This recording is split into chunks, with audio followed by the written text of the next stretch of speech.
दोस्तों आज हम पढ़ेंगे बैलेंस्ड केमिकल इक्वेशन। एक बैलेंस्ड केमिकल इक्वेशन वो केमिकल इक्वेशन होती है जिसमें number of atoms on both sides हर किसी एलिमेंट के बराबर हो। यानी कि एक बैलेंस्ड केमिकल इक्वेशन वो केमिकल इक्वेशन होती है जिसमें नंबर ऑफ एटम्स के एटम्स कितने हैं, जिसमें number of atoms on both sides यानी कि लेफ्ट साइड और राइट साइड बराबर हो हर किसी एलिमेंट के। जैसे कि हम एग्जांपल देख लेते हैं, यहाँ पर जिंक जब रिएक्ट होता है सल्फ्यूरिक एसिड के साथ, वो हमें पता है कि जिंक सल्फेट और हाइड्रोजन गैस देता है। ठीक है, तो अगर हम यहाँ पर काउंट करें तो जिंक कितने एटम्स है, लेफ्ट हैंड साइड में जिंक एक एटम है यहाँ पे, और वैसे ही राइट हैंड साइड में भी एक ही है।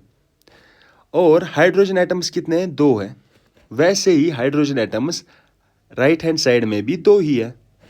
सल्फर एक है और यहाँ पर भी सल्फर एक ही है, तो ऑक्सीजन चार है और यहाँ पर भी चार है। तो ये एक बैलेंस्ड केमिकल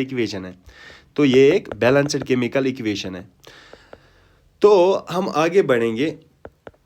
मैं इसको एग्जांपल से भी मैं एक रियल एग्जांपल यहाँ पर लूँगा जिससे आपको और क्लियर हो। तो in this equation what happens, in this equation number of zinc, hydrogen and sulphate, जैसे कि हमने देखा कि ये बोथ साइड्स इक्वल है। जिंक यहाँ पर भी एक, यहाँ पर भी एक, हाइड्रोजन दो, सल्फर एक और ऑक्सीजन चार। तो नंबर ऑफ एटम्स हर किसी एलिमेंट के ऑन बोथ साइड्स बराबर है। ये है बैलेंस्ड केमिकल इक्वेशन। तो बैलेंस्ड केमिकल इक्वेशन वो इक्वेशन होती है जिसमें नंबर ऑफ एटम जो है हर किसी एलिमेंट के बोथ साइड्स बराबर हो। यानी कि लेफ्ट हैंड साइड और राइट हैंड साइड हमें चेक करना है और फिर देखना है कि नंबर ऑफ एटम्स हर किसी एलिमेंट के क्या बराबर है कि नहीं। अगर नहीं बराबर तो अनबैलेंस्ड केमिकल इक्वेशन होगी, अगर बराबर है तो बैलेंस्ड केमिकल इक्वेशन होगी। हर किसी एलिमेंट का चेक करना है। तो आगे बढ़ेंगे तो हमें पता है कि इस इक्वेशन में जिंक और हाइड्रोजन और सल्फेट के जो एटम्स है वो बोथ साइड्स बराबर है, वो बोथ साइड जो है बराबर है। तो इसको हम कहेंगे बैलेंस्ड केमिकल इक्वेशन। तो ये एक छोटी सी एग्जांपल थी। तो जो मुझे असल में आपको समझाना है वो है law of conservation of mass क्या किस रिएक्शन के लिए होल्ड करता है और किस रिएक्शन के लिए होल्ड नहीं करता है, तो वो हमें देखना है। तो law of conservation of mass, जो कि आपको पता है law of conservation of mass क्या कहता है। तो law of conservation of mass इससे पहले भी आपने पढ़ा होगा। Law of conservation of mass state is that mass can neither be created nor be destroyed in a chemical reaction. ये क्या बोल रहा है यहाँ पे, मतलब law of conservation of mass यहाँ पर क्या एक्सप्लेन करना चाहता है, क्या बताना चाहता है वहाँ से कि मास ना तो आप बना सकते हो ना तो डिस्ट्रॉय कर सकते हो। हम एग्जांपल लेंगे, वहाँ पर हम देखेंगे कि क्या वो होल्ड करता है law of conservation of mass कि नहीं। ठीक है, तो अगर law of conservation of mass को ओबे करना चाहे, अगर कोई रिएक्शन वो ओबे कर रही है law of conservation of mass, ये ज़रूरी होगा कि मास जो LHS साइड से है वही होगा मास RHS साइड से भी। यानी कि अगर यहाँ से 20 ग्राम है, यहाँ से भी 20 ग्राम होगा, ये ज़रूरी है। तो इसका मतलब जो ये रिएक्शन होगी वो होल्ड कर रही होगी किसको, law of conservation of mass को। ईजी है। तो अगर हम एक एग्जांपल से समझे तो एक एग्जांपल लेंगे, इजी एग्जांपल लेंगे यहाँ पर हम, जिसे आपको अच्छी तरह से समझ आ जाए। तो इजी एग्जांपल लेंगे पहले। तो एग्जांपल है जो कि सबसे इजी एग्जांपल है। For example carbon plus oxygen gives us carbon dioxide. तो ये एक कंबशन की जो रिएक्शन है, कार्बन जब बर्न होता है ऑक्सीजन में तो वो देता है कार्बन डाइऑक्साइड, वो तो आपको पता है। तो यहाँ पर हम क्या करेंगे, हमें पता है कि कार्बन का मास क्या है। मास यानी कि ग्राम एटॉमिक मास। कार्बन का ग्राम एटॉमिक मास जो है वो 12 ग्राम है। और ऑक्सीजन का चूंकि पता है हमें 16 ग्राम है, लेकिन ये दो ऑक्सीजन से तो मल्टीपल करेंगे 2। ठीक है, और वैसे ही ये हुआ LHS साइड, ऐसे ही RHS साइड भी देखेंगे। ठीक है, तो RHS साइड क्या देखेंगे, तो कार्बन हमें पता है कि कार्बन का भी 12 ग्राम से, और ऑक्सीजन का भी, जैसे कि ऑक्सीजन का 16 ग्राम से ग्राम एटॉमिक मास, तो 16 ग्राम, लेकिन यहाँ पर ये दो है तो 2 मल्टीपल करेंगे, यहाँ पर प्लस लगाएंगे क्योंकि ये एक कंपाउंड है कार्बन डाइऑक्साइड। तो हम कैलकुलेट करेंगे यहाँ पर कि क्या ये मास बराबर आ रहा है। अगर ये लेफ्ट हैंड साइड और राइट हैंड साइड का मास बराबर आए तो इसका मतलब ये है कि ये फॉलो कर रहा है law of conservation of mass को। अगर नहीं बराबर आ रहा है लेफ्ट हैंड साइड और राइट हैंड साइड का मास तो ये फॉलो नहीं कर रहा है। तो हम क्या करेंगे कैलकुलेट 12 ग्राम और 216 होता है 32, ये होता है 32 ग्राम।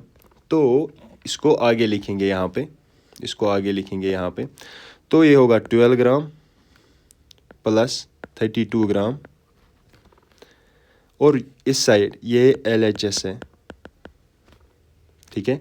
इस साइड RHS में कितना आएगा 12 ग्राम प्लस 32 ग्राम, 12 ग्राम प्लस 32 ग्राम।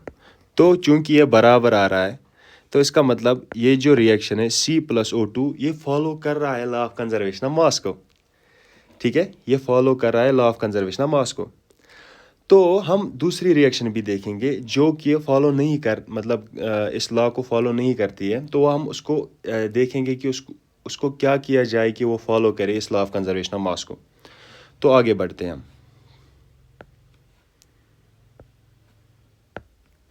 तो हम एक रिएक्शन लेंगे, पहले इसको रब करेंगे। तो हम एक रिएक्शन लेंगे, पहले इसको रब करेंगे।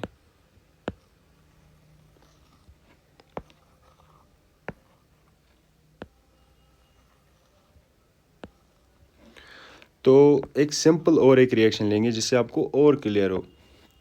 जैसे कि hydrogen plus oxygen gives us H2O यानी कि वाटर।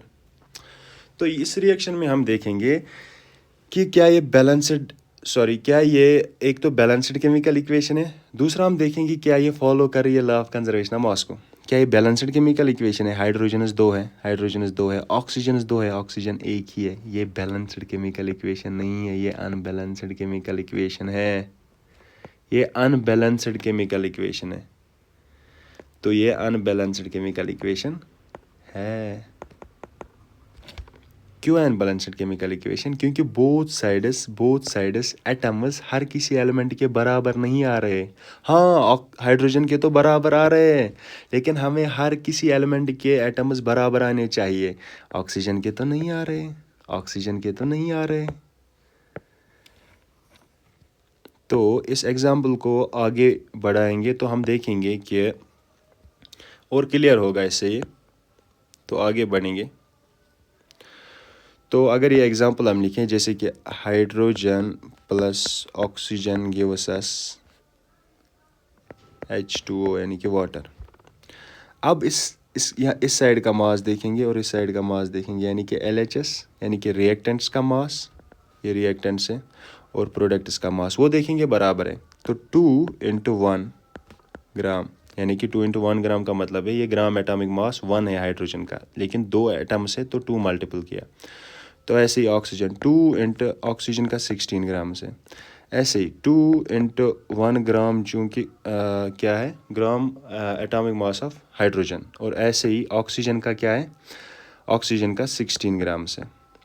तो टोटल आता है 2 ग्राम्स प्लस 16 ग्राम्स इस साइड, और यहाँ पर आता है 2 ग्राम्स प्लस 32 ग्राम्स। तो यहाँ पर टोटल आता है 34 ग्राम्स, और यहाँ पर टोटल आता है 18 ग्राम्स। यहाँ पर डिफरेंस आ रही है मास की, यानी कि ये जो रिएक्शन है ये फॉलो कर ही नहीं रही है किसको, law of conservation of mass को।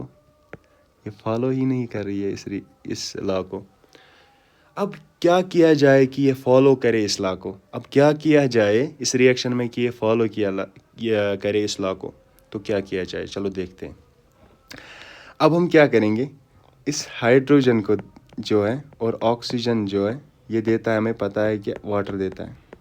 अब हम क्या करेंगे, अब एक तरीका है कि इसको हम बना सकते हैं बैलेंस्ड केमिकल इक्वेशन। हमें पता है अभी हमने ली थी एक इक्वेशन जो बैलेंस्ड केमिकल इक्वेशन थी और वो फॉलो कर रही थी law of conservation of mass. इसका मतलब सिर्फ बैलेंस्ड केमिकल इक्वेशन फॉलो करती है law of conservation of mass को। तो अब एक तरीका है, इस रिएक्शन को आप बैलेंस्ड बना दो। तो बैलेंस्ड बनाएंगे तो मास बराबर आएगा। तो बैलेंस्ड कैसे बनाएंगे, देखो ऑक्सीजन कितने हैं, 2 है, तो हम यहाँ पर 2 डाल सकते हैं।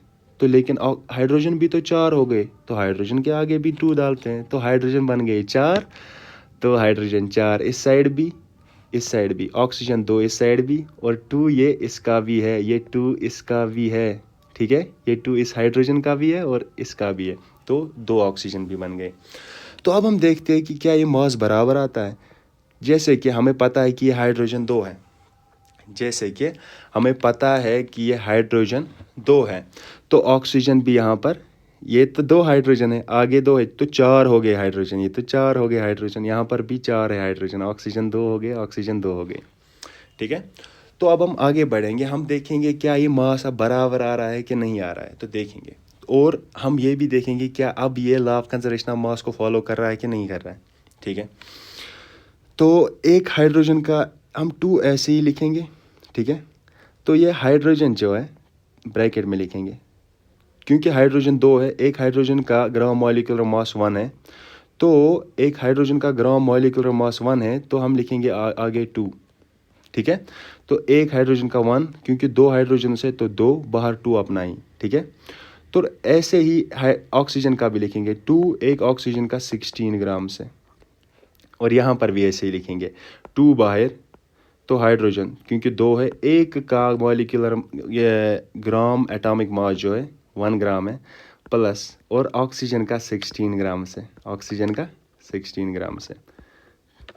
तो ये हो गया 2 1 2, तो हो गया ये टोटल में 4 ग्राम्स, और यहाँ पर 32 ग्राम्स, 32 ग्राम्स, तो हो गया टोटल में 36 ग्राम्स। ये हो गया टोटल में 36 ग्राम्स, क्योंकि 2 1 2 और 2 2 4 ग्राम्स हो गया ये, और ये हो गया था 32 ग्राम्स, 2 16 तो ऐसे ही 2 1 2 आएगा, ये आएगा 2 ग्राम्स, और ये आएगा 16 ग्राम्स, तो हो गया ये 18 ग्राम्स। तो 2 × 18 ग्राम्स, तो हो गया 36 ग्राम्स, तो आ गया बराबर। तो इसका मतलब जो बैलेंस्ड केमिकल इक्वेशन होगी वही फॉलो करेगी law of conservation of mass को, अनबैलेंस्ड केमिकल इक्वेशन फॉलो नहीं करती है। तो जहाँ पर भी आप अनबैलेंस्ड केमिकल इक्वेशन देखो, उसको पहले बैलेंस करो, यानी कि बैलेंस्ड केमिकल इक्वेशन उसको बनाओ, क्योंकि जो अनबैलेंस्ड केमिकल इक्वेशन है वो फॉलो नहीं करती law of conservation of mass, लेकिन बैलेंस्ड केमिकल इक्वेशन फॉलो करती है law of conservation of mass, इसलिए हमको बैलेंस करना पड़ता है पहले। मुझे उम्मीद है कि आपको ये समझ आया होगा। Keep supporting, keep